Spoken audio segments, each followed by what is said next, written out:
Hello boys and girls, welcome to Mrs. Bandu's Math Movies. This is lesson 3-8 for my algebra class, finding and estimating square roots. We'll find square roots and estimate and use them in this section. Okay, first off, let's look at our vocab and key concepts. The number a is the square root of b if a squared is equal to b. For example, 4 squared equals 16 and negative 4 squared equals 16. So 4 and negative 4 are square roots of 16. The principal square root is the positive square root.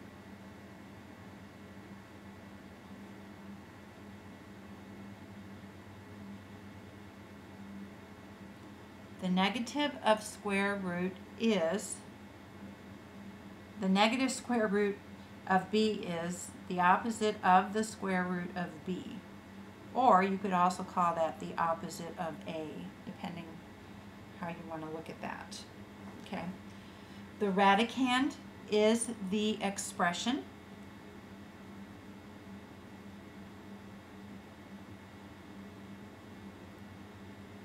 Under the radical sign. Remember, a radical sign is another name for the square root sign. And perfect squares are numbers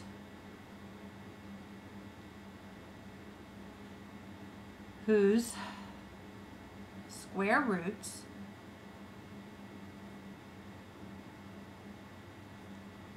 are integers. Okay, like 25 is a perfect square because its square roots are 5 and 25. They're integers. Okay. Oh.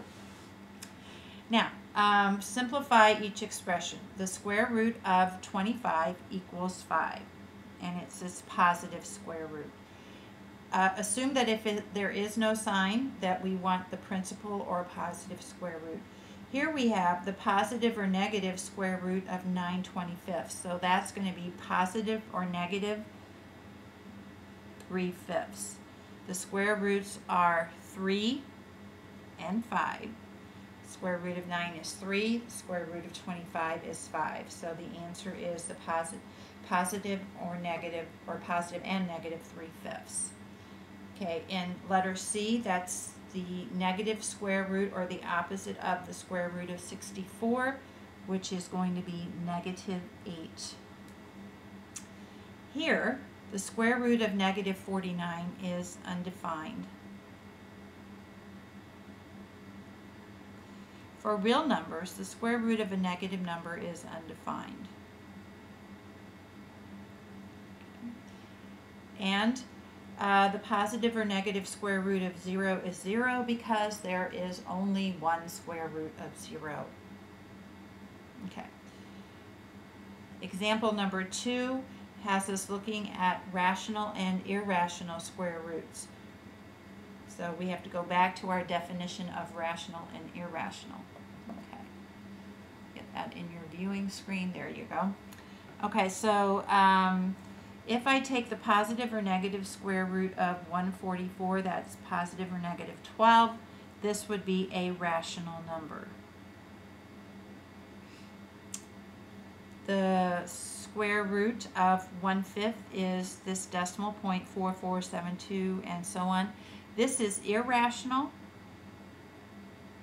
and that's because this is a non-terminating, non-repeating decimal. Okay. The negative square root of 6.25 is negative 2.5, so that makes this rational because negative 2.5 is a terminating decimal. The square root of 1/9 is negative 0.3 repeating, or I'm sorry, why am I saying negative? I'm not sure. The square root of 1/9 is 0.3 repeating, or 1/3. This is also a rational number. Remember that repeating decimals are rational because we do actually have a method in which to reconvert them back into fractions. And the square root of 7 is 2.6 4, 5, 7, and so on, okay? It's irrational because it is not repeating and it's non-terminating as well. Okay. Okie doke. Let's go on. Example number 3, estimating square roots. Between what two consecutive integers is the square root of 28.34? Okay, 28.34 is between what two consecutive perfect squares? Okay, so that would be 25 and 36. Okay. So when we take the square root of 25, that gives us 5. And the square root of 36 is 6. So the square root of 28.34 is between 5 and 6. Okay. All right, let's look at applying square root. Suppose a rectangular field has the length y 3 times its width x. The formula d is equal to the square root of the quantity x squared plus y squared gives the length of the diagonal of a rectangle. Find the distance of the diagonal across the field if x is equal to 8 feet. Okay, so what we'll do is we'll substitute 8 for x, and we'll substitute 3x for y because it's telling us that it has a length y, which is 3 times its width of x. So 3x is equal to y is what it's telling us there. So that's why I would substitute in there. We'll substitute 8 for x, so 8x squared plus the quantity 3 times 8 squared. 8 squared is 64. 3 times 8 is 24. Square that and you get 576. Add these together and you get 640.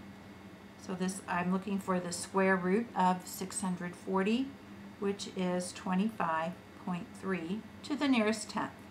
So the diagonal is about 25.3 feet long. Okay. All right, for your quick checks, you have several right here, simplifying expressions, etc. And then that should do it for this section. Please review these carefully. Remember, you can always look in the book for further explanations or possibly different explanations.